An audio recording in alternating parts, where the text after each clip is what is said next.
Hello sa ating mga SSS members dyan. Sasagutin natin tong comment ni Sir Ed. Sabi niya, "Good day po ma'am. Ask ko lang po if may makukuha ba akong benefit kahit di ko po nabuo yung 120 months requirements. Kulang po ako ng 24 months. At may unpaid salary loan pa po ako since 1997. Ano po kayang makukuha kong benefit? Sana po mapansin niyo ako. Salamat po and more power. God bless po."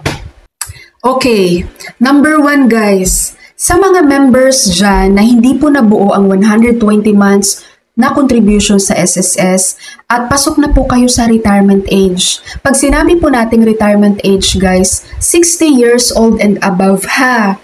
So wag po kayong magsabi dito, ma'am, pwede po bang 55 years old? Pwede po bang 58 years old? No po. Pag sinasabi po nating retirement age sa SSS, that is 60 years old and above.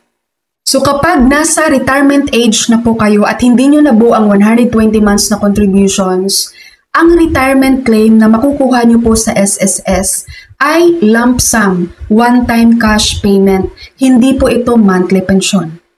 Okay, number 2 po. Sa nag-comment po, ilang taon na po ba kayo, sir?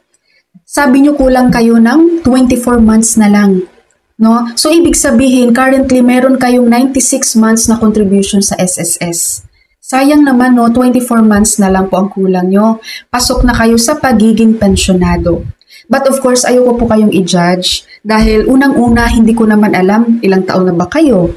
Pangalawa, hindi ko alam ang estado ng buhay nyo kung kaya nyo pa bang punuin yung kulang na contributions nyo with SSS.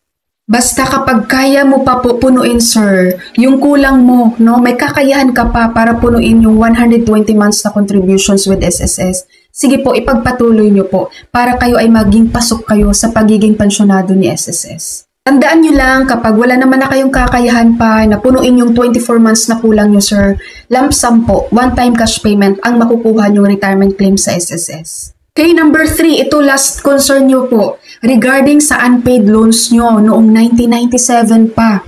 Sobrang tagal na po nito, no? At sigurado po ako, sir, sobrang laki na rin ng penalty nito.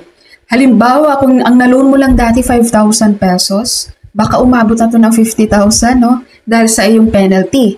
Ganito yung gawin mo, sir, ha? At sa may mga same case dito kay sir na may mga unpaid loans, guys, sa sobrang tagal na talaga at ang laki na ng penalty.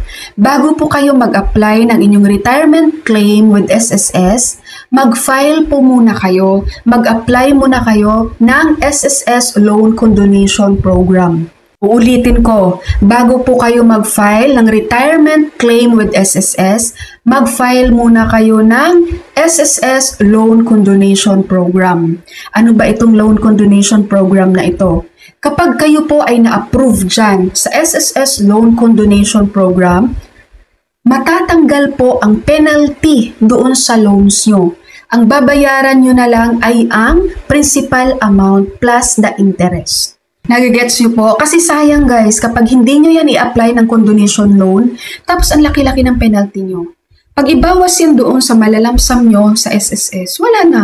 Sayang contributions nyo guys. Baka mamaya mas malaki pa yung utang nyo kesa doon sa contributions nyo with SSS na makukuha nyo sana. Kaya dapat po siguraduhin yung mag-apply muna kayo ng SSS Loan Condonation sa programa na yan ni SSS guys. Alright po, SSS members at doon sa nag-comment, sir. So yun po ang aking kasagutan sa iyong mga katanungan. Sana po ay naliwanagan po kayo. Okay, so that's all for my video for today. Thank you so much for watching everyone. God bless you all.